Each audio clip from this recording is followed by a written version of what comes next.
think we're going to learn a lot about not just Brandon Bean, but really like Joe Brady too, in terms of like what type of receiver do you feel like this offense needs? Because I feel really comfortable saying that they can stay at 28 and get a guy that's going to fill like what it is that they're looking for. Maybe Worthy's gone, right? And Worthy's kind of like a flower, right? Where he's different. Like that type of speed is different.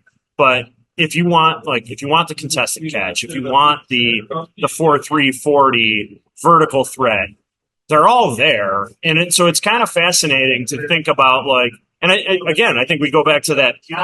Do you need a true number one receiver to win?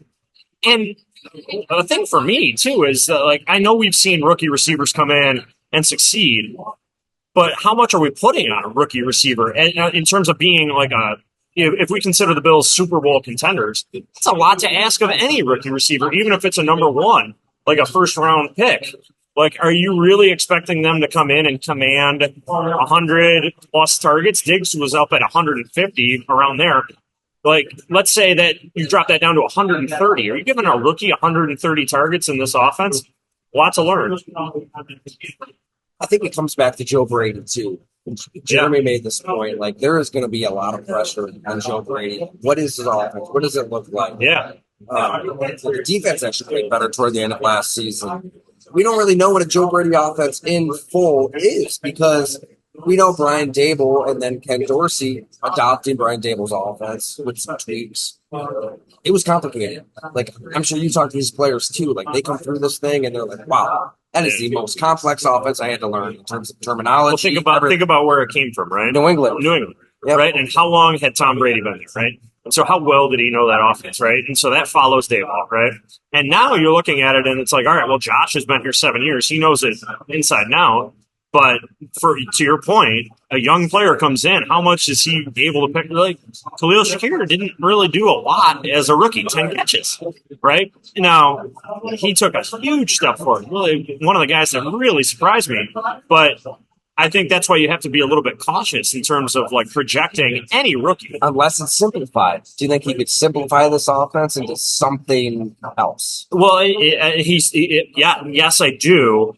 And it's such a good point about Brady because when did he take over? Game 11 last year. How much is he changing? Yeah, he's not going to change that much. Right? It's very, very little, right? And so now he's got this entire entire off season to reinvent, or even if that's too strong of a word, to leave his mark or put his stamp on this offense. And yeah, it could look a lot. I mean, listen, their game plans changed, right? Their game plans changed dramatically.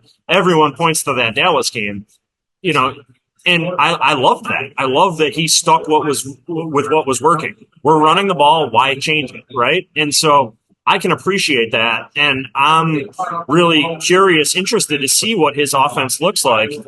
And, it kind of goes back to what we said. So what type of receiver does he feel like he needs for this offense? So we're going to learn a lot about that Thursday or Friday. It reminded me of like the old Ellicottville football days where it's high school football, that Dallas game. Like you're running the ball. You know they can't stop you. So you're just going to keep running the ball.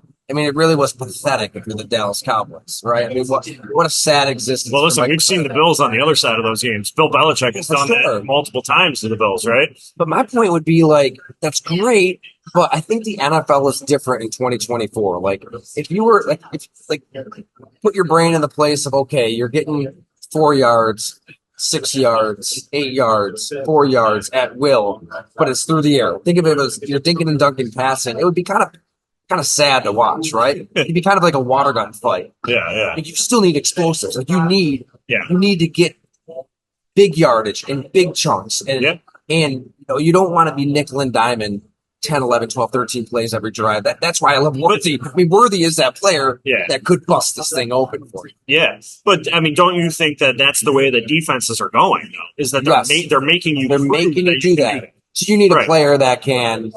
As we've gotten closer to the draft, I'm kind of coming around to the idea because, like what you said, like that speed is just game changing, and they can't touch these receivers, right? Yeah, and they have not had that. Diggs wasn't that guy. Gabe Davis isn't that guy.